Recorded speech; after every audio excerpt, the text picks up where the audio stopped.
C'est compréhensible. Et c'est quelque chose qui change réellement peu à peu la vie? Oh, pardi.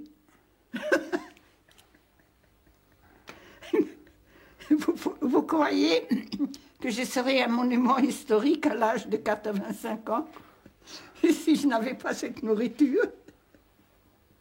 Oui, mais alors, comment est-ce que ça change la vie? Parce qu'on le vit. Ce n'est pas une philosophie, ce n'est pas une religion, ce n'est pas un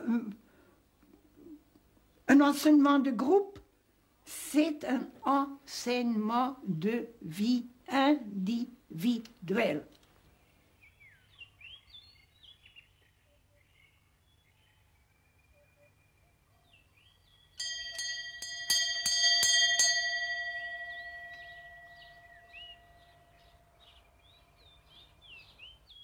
Gita, lorsqu'on est chez vous, on s'aperçoit que le chandelier que vous avez là sur votre table a l'air de quelque chose d'important pour vous.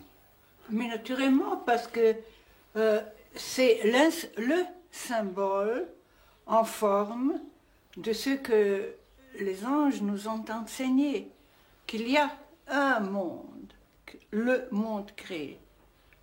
La plante, la pierre, l'animal, la plante, l'huile, le divin, le séraphin, l'ange, et au milieu, qui est plus grand que tout, c'est le lien, l'homme.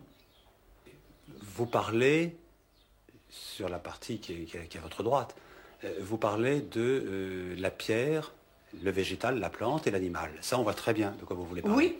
Et puis de l'autre côté, vous parlez l'ange. L'ange, on comprend L'ange, après. le séraphin mais après, et le... Voilà, le séraphin et lui. Et Qu'est-ce lui. que c'est, le séraphin et lui? Le séraphin, c'est un archange, un ange beaucoup plus concentré, beaucoup plus lumineux que l'ange, parce que l'ange dit, nous recevons la lumière 2 fois tamisée, pour la tamiser de nouveau vers l'homme. Donc, c'est une intensité de vie maximale, déjà un peu tamisée, déjà plus tamisée, et dans cette forme est supportable à l'homme. Et le maximum de l'intensité du monde créé a aussi sa place dans l'homme. Il y a toujours la jonction de la lumière et de la matière. C'est le mot-clé. Et le horizontal et le vertical. Comment parvenir à une connaissance plus juste de l'homme? La connaissance de l'homme, elle n'existe pas encore, car l'homme n'est pas encore. L'homme est tellement grand que moi non plus, je ne le vois pas encore. Quand on regarde ce symbole, Oui. Bon, il est très proche évidemment de symboles religieux connus. Mais bien sûr, mais tous les symboles vrais consentent des forces vivantes. Et le 7, l'homme l'a toujours reconnu comme la structure de l'univers et de l'homme. Parce que l'ange dit que l'homme est fait à la structure de l'univers. Ton cœur est un avec la structure de l'univers. Tous tes organes sont faits à la structure de l'univers. C'est ce que dit maintenant la science, que nous sommes faits de poussière de lumière, de l'univers, des étoiles. Donc, nous sommes le concentré de l'univers.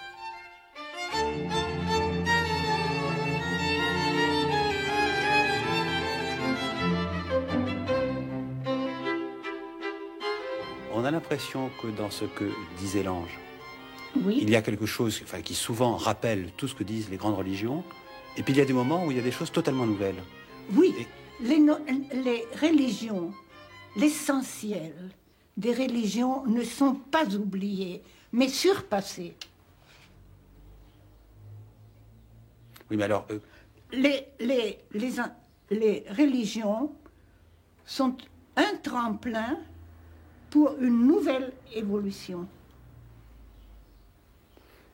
mais donc d'une certaine manière, vous avez l'impression que les religions que nous connaissons, Oui, et la vôtre d'origine, je pense, et le christianisme, sont des religions, disons, dépassées. au moment où c'est une forme, toute forme se raidit. Mais au moment où c'est une religion contient encore l'essentiel de vie, elle est vivante et vivifiante. Mais si c'est seulement une forme, ça ne vaut rien. Oui, mais dans l'expérience que vous avez vécue avec vos amis, Oui, on a l'impression que ce que vous dit l'ange oui, est au-delà, je dirais, de toute église. oui, oui, oui, oui, oui, oui. C'est au-delà de toute forme. Parce que l'Église est déjà une forme. Il annonce une nouvelle forme de vie, une nouvelle consistance de vie, qui est votre corps, matière, lumière. C'est ici, tout tourne ici. Le corps, matière, lumière. Et naturellement que c'est une autre vie. Oui, mais alors, par rapport à notre tradition, Oui. notre religion, on est habitué à voir notre corps comme le péché, la marque de la chute, du péché. Je ne veux pas me mêler de la religion et des dogmes catholiques. Ils sont très bons pour celui qui y trouve sa réponse. Moi, je n'y trouve pas ma réponse. C'est pourquoi une autre réponse m'est donnée. Mais, une fois, un exégète m'a passé, je crois que c'était en Suisse, à Zurich, une question. Quelle est la différence entre dialogue avec l'ange et les prédications de Jésus sur les béatitudes? Ce n'était pas moi qui a répondu. Mais la réponse m'est venue 2000 ans.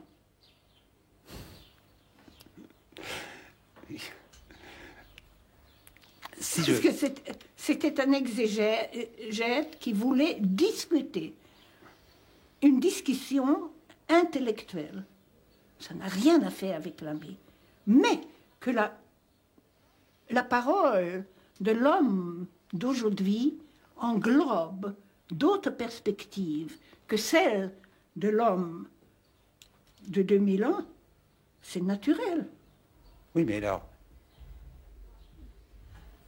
J'adore le oui, mais. en fin de compte, vous nous dites que chacun a son ange. Oui, Et pourquoi il y en a qui ne l'entendent pas? parce que tout le monde n'a pas le même âge. Ils sont encore immatures. Il faut un certain degré de maturité des organes des sens intérieurs qui sont capables de capter ça. Ce n'est pas pour Monsieur X qui ne veut pas entendre au coin de la rue. Il n'a aucun intérêt. Il n'est pas encore capable de le supporter. Mais nous sommes tous d'une gamme infinie de développement, d'évolution individuelle.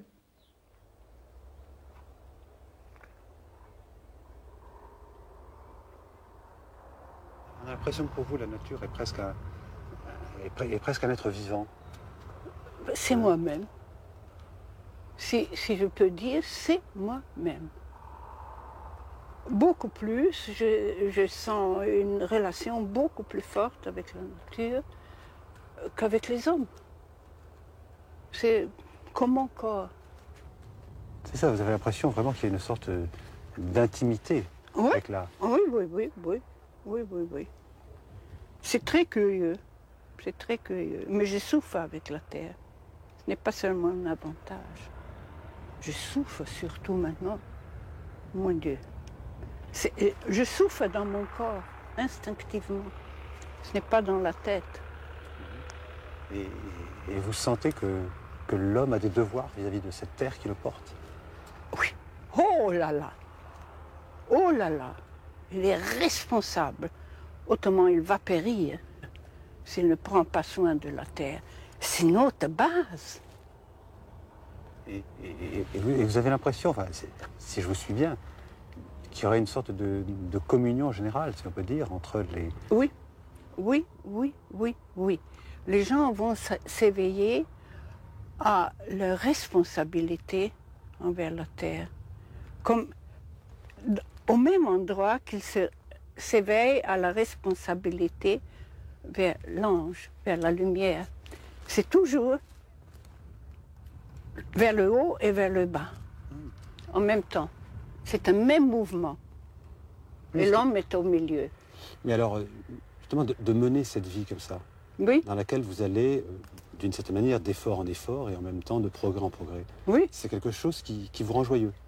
Mais bien sûr. Mais c'est formidable. C'est une aventure. Je ne comprends pas pourquoi les gens sont tellement malheureux. Ils se plaisent dans leur malheur. Chaque malheur nous montre où nous pourrions sortir de notre malheur. Donc, si on le regarde, le malheur, ça devient une bénédiction. C'est toujours activant.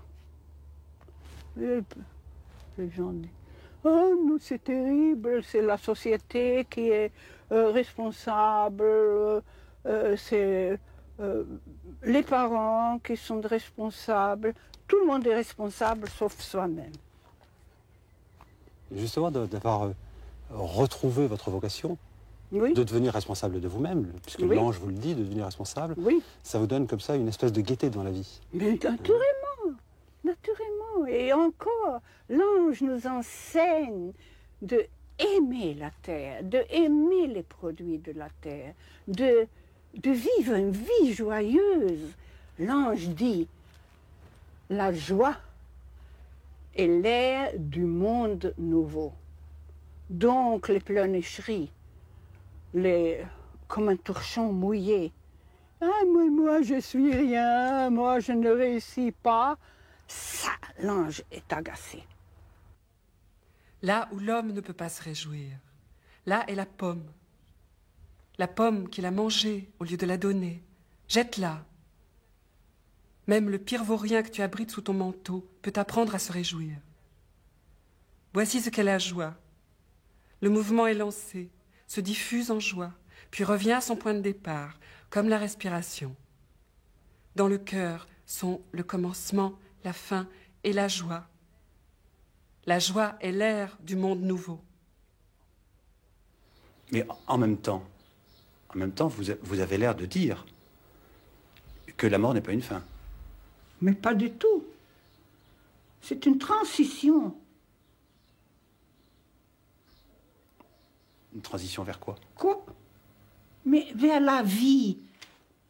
L'ange dit, la vie est une et indivisible. Il n'y a pas 1000 petites vies, comme c'est très à la mode d'acheter la vie en réincarnation, c'est très romantique, c'est très bien. Mais la vie est un et indivisible, est une et indivisible. On ne peut pas la couper en petits morceaux. C'est une, mais seulement nos yeux aveugles ne voit pas au-delà de la mort. Et je suis sûre qu'au moment où je meurs, je me reposerai un peu et puis j'accepterai librement une nouvelle tâche, avec un corps, un outil plus approprié pour cette tâche. Mais vous avez conscience que d'une manière ou d'une autre, ce que vous dites, ce sont quand même des affirmations religieuses. Si vous voulez, en tout cas, classer tout, c'est vivant. Religieuse. À vivre. Non, mais si je vous pose la question, Oui. c'est parce que, étant donné ce que vous dites, est-ce que vous n'avez pas peur qu'à certains moments, ceux qui vous écoutent vous prennent pour un maître ou même pour un gourou? Mais on ne peut pas me prendre pour gourou parce que je n'ai pas de disciples. Et je ne propose aucune religion, je ne propose aucune philosophie, je n'ai pas d'enseignement de groupe. Combien de fois est-ce que je dois le répéter? Et je n'ai pas un seul disciple.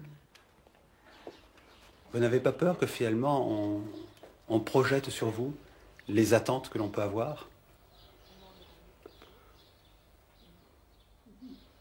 Je me défends contre la projection autant que je puisse. Parce que je proclame toujours que ce n'est pas moi. J'ai noté toutes ces indications. Je ne suis rien d'autre qu'un simple scribe qui a mis longtemps à le comprendre. Donc, si c'est une construction qui tient le coup, ce n'est pas dû à moi. Oui, mais d'une certaine façon, est-ce que... Je suis un transmetteur. Aussi fidèlement que je puisse le faire. Moi, je vis cette construction. Moi, je suis convaincue. Mais c'est ma vérité. Je ne l'impose à personne. Mais même si vous n'imposez à personne, oui. En vous entendant, est-ce que d'une certaine façon, vous n'ouvrez pas la voie de ce qu'on appellerait l'ésotérisme à certains? Ésotérisme ou non ésotérisme, tout a une construction. Tout a une construction. Chaque atome a une construction. Donc, si on sent la construction, on ne se perd pas. C'est une orientation. Ésotérisme, je m'en fous. Je proclame, ça je proclame. Je ne suis pas un nouveau spécimen ailé dans le jardin zoologique de l'ésotérisme. Je suis un homme tout à fait normal et pratique. Surtout très pratique. Cet entretien est le dernier qu'ait donné Guy Tamalache. Sa santé vacillait depuis déjà plusieurs mois. 6 semaines après cette rencontre, le 25 mai 1992, elle s'éteignait à ce monde. Elle avait écrit avant sa mort le texte du faire-part qu'elle voulait qu'on envoyât. Ce fut ce texte même que reçurent tous ses amis en apprenant sa disparition.